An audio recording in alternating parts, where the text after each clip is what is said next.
again everyone, how are you all? Hope you're all well. Got a bit of a pickups video today. Been a while since I've done one. Just generally lockdown, all the rest of it. I've not got anything. A lot of my pickups always used to come from charity shops and stuff like that, which I'm really missing at the moment. I'm missing just going out there and hunting, you know what I mean? It's that little bit of excitement you get before you go into a shop thinking, well, what if? You know what I mean? Because I've had good scores before in the past. So I am really missing that. Never really get to car boot sales. I know a lot of you do. And when it comes to marketplace pickups around this area, I think there's a couple of people that literally hoover the lot up.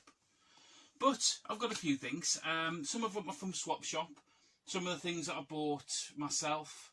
So yeah, just going to go through them quickly. I'll start off with Swap Shop. Retro Chef hosts Swap Shop, and I did a swap with Paul from Retrobait. Where should I start? I'm going to start with this one, just because I don't know why I swapped this.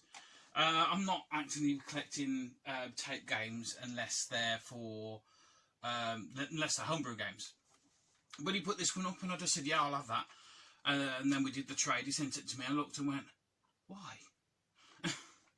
And this is Arcade Hall of Fame US Gold for the Commodore 64. So it's got 5 games in it. But it does make me laugh with this. It's got Spy Hunter, Tapper, Up and Down, Blue Max and Aztec Challenge. And if you look at the front cover, we've got a plane, a car, a barman. You know what I mean? The barman just looks so out of place there on that front cover. I mean, they could have just put another game in that would have fit in with the whole, you know, motor vehicle kind of theme. But hey, yeah, I picked that up. Don't know why. It'll sit on the shelf and I'll probably never play it. That's what I'm trying to get away from. Just to can't help myself sometimes. Next one. I am not actively seeking these out, but when I see them come up occasionally, I will pick one up. And that's Commodore 64 cartridge games. And this one is Navy SEALs. And the reason why I picked this one up is I've never actually played Navy SEALs. I've been told it's quite a difficult game. But that's pretty much it. So yeah, I love having it on the cartridge because I love the fact that you can just plug it in, turn it on and play. So Paul, thank you very much for that. He did also have a Ninja game as well. Was it Ninja 2? And I'm glad that I didn't go for that. I didn't realise how pricey it was. Right, a couple of PlayStation 1 games as well, also from Paul. And I've got Bomberman. Yeah, just Bomberman, it's not called that. Bomberman on the PlayStation 1, I really love Bomberman. It's one of those kind of multiplayer party games that I'll always go back to, like Micro Machines. And I'm sure I had this in the past, and I don't know what happened to it. So, I mean, it hasn't got the front cover bit, but I bought this to play. So I know it's going to upset some of you hardcore collectors out there, which I'm not one of you. If it's not complete, but I just sometimes like picking up games just to play. Next one I've got is because I absolutely love this game on the Amiga. Yeah, for me, if you ask me my top 5 Amiga games, okay, not even top 5 Amiga games I put the most time into, and James Pond, RoboCod, was it what's called RoboCod? Yeah, RoboCod James Pond 2, get it right around. Is a game I've sunk so many hours into, but since then, I've discovered I like different systems. I was playing it the other day on, I don't know if it was a hack or it originally came out on the Game Boy. I know it was on the Game Boy Advance. All of them play slightly differently. All of them have different level layouts and stuff like that. Avoid James Pond on the Commodore 64. I'll just put that there now. It's shocking. Yeah, I mean, and not even a Commodore fan, I think, could defend that game. But this is for the PlayStation 1. So I'm looking forward to giving this a blast, see if it's actually any different. And yeah, I will get back to you on that, probably never. And this one, again, going back to Amiga, and this wasn't a game that we played all the time. In fact, I think we only have had a demo of it, but it's such fond memories. And that's Alfred Chicken. But this is Alfred Chicken for the PlayStation 1, which I didn't know there was an Alfred Chicken for the PlayStation 1. I knew there was Alfred Chicken for the Game Boy and the NES. Obviously it's for the Amiga where I remember it from. But this one just looks, how can you describe it? It's like 3D but 2D. 2.5D, whatever you say it. Not had a chance to play this yet. Again, sadly it is missing the manual. It's got this weird little thing in it. But I needed to play that. I really did. Oh, saying that, this did make me laugh. I have to go back to the manual for James Bond. Because I have never seen, when I opened this up, I thought, oh, God, it's just the front cover. See how thin that manual actually is. It is literally that. It's well, it's not even 4 pages, is it? It's 2 pages stuck together. That's got to be the smallest manual I've ever seen. Talk about a cheapskate. Anyway, saying that I don't care about manuals and end up talking about manuals. This one here, I had to pick it up. I think it was £3 on, was it Retro Realm or somewhere like that? And I'd never seen this game before. And for £3, if it was in a charity shop, I'd pick it up just for a laugh. And it's PlayStation 2 game Super Farm. When I looked into this actual game, it just intrigued me. That it's like, you know, 4-player mode, and you've got to battle each other to get to a turkey. So you have to read this in the back here. Forgive me my dyslexia. If I stumble, just put up with it. I have to. As the only female, Pamela, the beautiful turkey hen, didn't know there was such a thing, had made quite an impact down on the farm. But one day she was taken to the slaughterhouse, and all the other animals have to try and rescue her, fight each other for her affections, win her back for her affections. See, it's hard to stumble. So yeah, basically, it's got lots and lots of different levels. You pick up lots of different power-ups, and the idea is to knock everyone out and get to the turkey first. And from what I've seen, what they do to the turkey when they find her is also quite funny. Wouldn't think it's a kid's game, 12 plus. So, has anybody ever played this game? Any memories of this game? I may do a playthrough of this just because it sounds so hilarious. Yeah, so that's Super Farm on the PlayStation 2. Next pickup I've got was a swap with Feed Me Chicken, and it's not the Game Gear, but it's the Game Gear Master System adapter. I don't have many Master System games, but I got this just so I can play Ghosts and Goblins for the Master System on this screen. And do you know what? It plays really well. Doesn't help me win, but it plays really well. I may end up picking up a couple of cartridges for the Master System, or I think there is an EverDrive, but I think there's also a multi-cart, about £40 on eBay. I may pick that up. I do actually need some because I've got a Master System 1 behind, Master System 2 behind me, and a Master System 1, I think, under the camera over here. It'd be nice to actually have some games to play, even though all the games I have are on the EverDrive for the Mega Drive.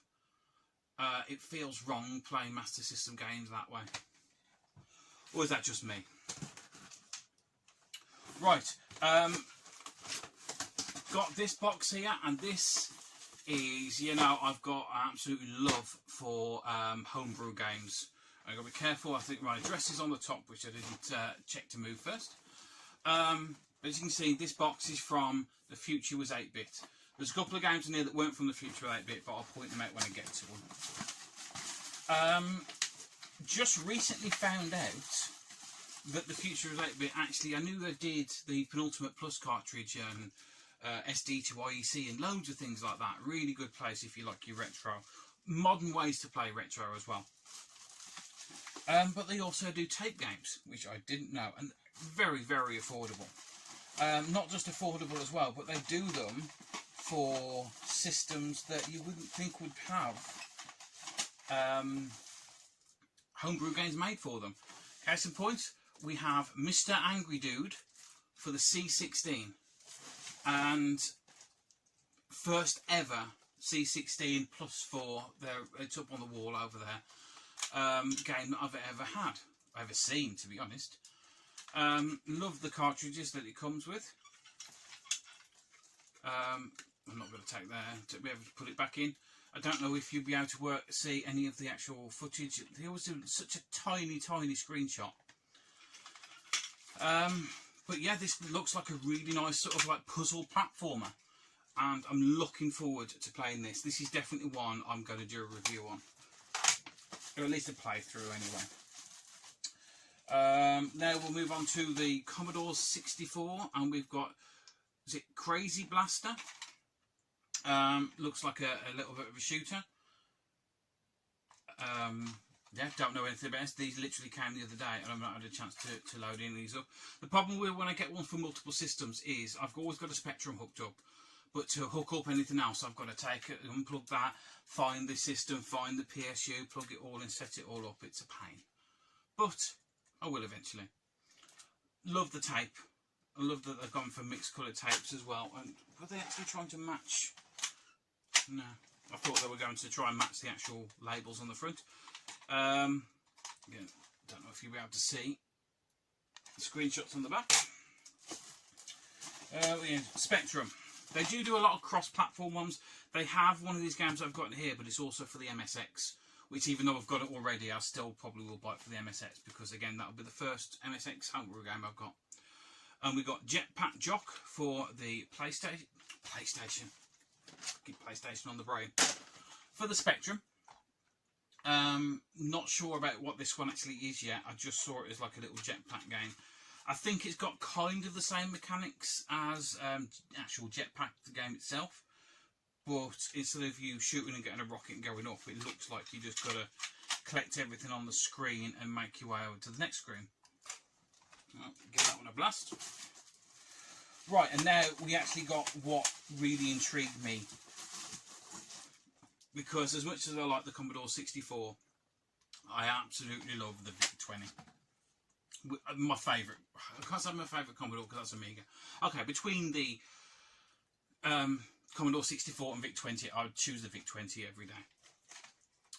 So we've got a couple of VIC-20 games, and this is for the 16K Pumpkin Kid for the VIC-20. What I like about it, it's really nice chunky graphics on it. I did see a bit of gameplay of this, and I think you've got to collect everything on the screen, avoid the ghosts, and then move on to the next screen. Sounds like Pac-Man. Can't make it for a video without dropping something on the floor. Again, nice coloured tape. And there goes another one. Should really plan these things ahead. Let's hope I haven't broke it. No, we're all good for now. Is it Pentagorat? I have this on the on the Penultimate Plus cartridge, but to have it as an actual, I'm putting them back in there. I could just tell I'm going to drop them again. I have that on there, and it's like an isometric, you know that word I can't bloody say. It's really good platform game, this one. It's a 32K as well, which is quite a lot for a VIC-20 game. And going from quite a lot to an unexpanded VIC-20. If you know the VIC-20, it's got 5K of RAM, but after it boots up and everything else, you have to pretty much get the game into 3.5K. Which this one is running at, and it's Spaceship -1. It looks really fancy. Well, yeah. But it's Flappy Bird. Essentially, it's Flappy Bird. It says game controls. Hang on. Where was it? What's out for your fuel? Game controls. You only have the thrust. That's it. So it's just. And it's a VIC-20 game. And this is the one that is on the multiple platforms, this one. And it's Rodman, and it's also on the Penultimate Plus cartridge. And I think they also do this as a standalone cartridge. I may be wrong.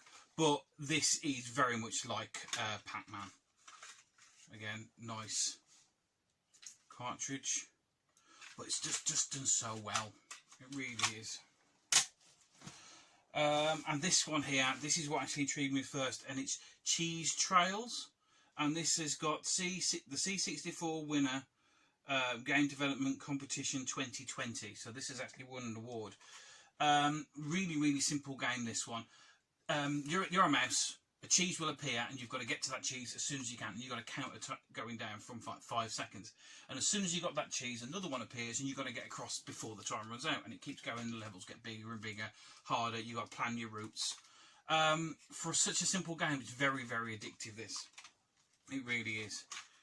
Nice blue cartridge on that. And because I bought all those games, they actually stuck in a free mouse mat to go with the game. It's a weird thing is I actually did need a mouse mat. Kids laughed at us like, why have you got a baby bell?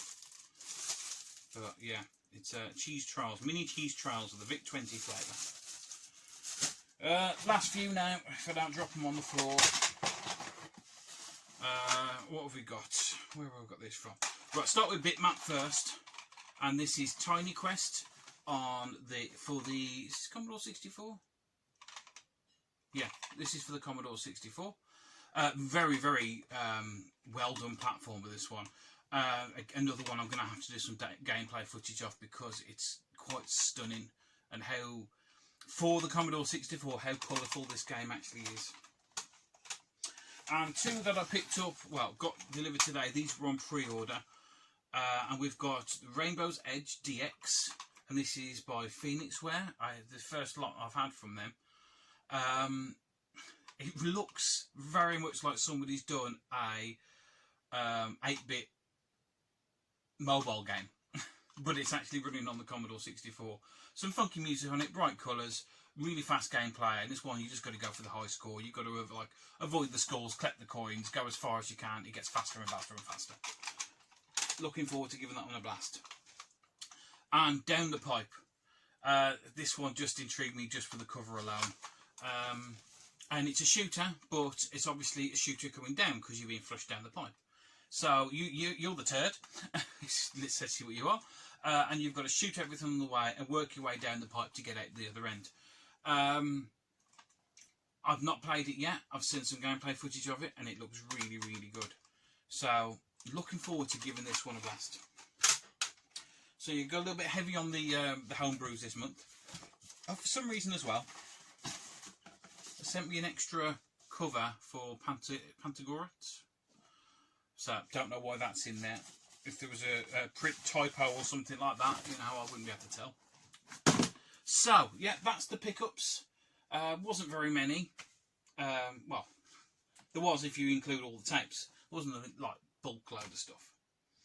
But looks like we will soon be getting ever so close. Kids have gone back to school.